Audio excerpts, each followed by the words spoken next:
തമോഗർത്തങ്ങളെ സംബന്ധിച്ച് നമുക്കേറെ അറിയാവുന്ന ഭാഗം അതിലെ മുഴുവൻ ദ്രവ്യത്തിൻ്റെയും അതിരെന്ന് പറയാവുന്ന ഇവൻ്റ് ഹൊറിസോൺ എന്ന ഉപരിതല ഭാഗമാണ്.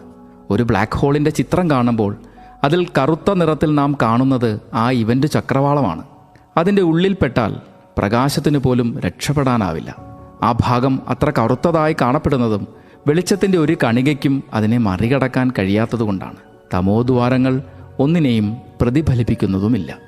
തമോഗർത്തങ്ങളുമായി ബന്ധപ്പെട്ട മറ്റൊരു പ്രധാന ഭാഗമാണ് അക്രീഷ്യൻ ഡിസ്ക്. ഒരു തമോദ്വാരത്തെ ചുറ്റിയുള്ള പ്രധാന പ്രകാശ സ്രോതസ്സാണ് അതിൻ്റെ അക്രീഷ്യൻ ഡിസ്ക്. അതിനെ വിലയിരുത്തിയാണ് തമോദ്വാരത്തിൻ്റെ സാന്നിധ്യം അനുമാനിക്കുന്നത്.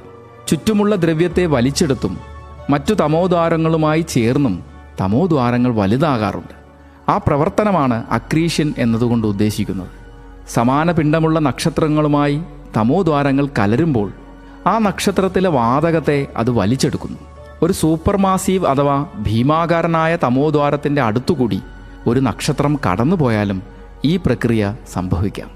നക്ഷത്രത്തിൽ നിന്ന് പുറത്തു കടന്ന വാതകം ചൂടുള്ളതും കറങ്ങുന്നതുമായ ഒരു ഡിസ്കായി മാറുന്നു.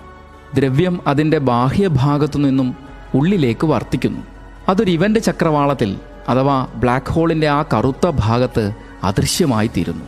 ഇത്തരത്തിൽ അക്രീഷൻ പ്രക്രിയ നടക്കുന്ന തമോദ്വാരങ്ങളെ ആ പ്രകാശവളയങ്ങളിലൂടെ നമുക്ക് കണ്ടെത്താനും കഴിയും.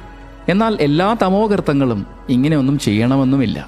അത്തരം തമോഗർത്തങ്ങളുടെ സാന്നിധ്യം അറിയാനും അത്രയേറെ പ്രയാസവുമായിരിക്കും. തമോഗർത്തങ്ങളുടെ ഘടനയിലെ മറ്റൊരു പ്രധാന മേഖലയാണ് event Horizon shadow. Event Horizon എന്താണെന്ന് നമ്മൾ പറഞ്ഞു കഴിഞ്ഞു. തമോഗർത്തത്തിലെ മുഴുവൻ ദ്രവ്യത്തിൻ്റെയും അതിരെന്ന് വിളിക്കാവുന്ന അതിൻ്റെ ഉപരിതലം.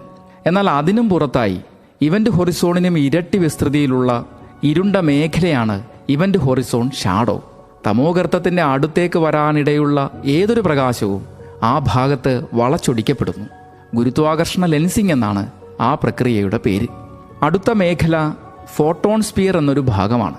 നമ്മൾ ഏത് വീക്ഷണകോണിൽ നിന്ന് ഒരു തമോഗർത്തത്തെ നോക്കിയാലും ആ ബ്ലാക്ക് ഹോളിൻ്റെ നിഴലിൻ്റെ അരികിലായി പ്രകാശത്തിൻ്റെ നേർത്ത വളയങ്ങൾ പ്രത്യക്ഷപ്പെടുന്നു. ഈ വളയങ്ങൾ അനേകം അക്രീഷ്യൻ ഡിസ്കിൻ്റെ രൂപങ്ങളാണ്.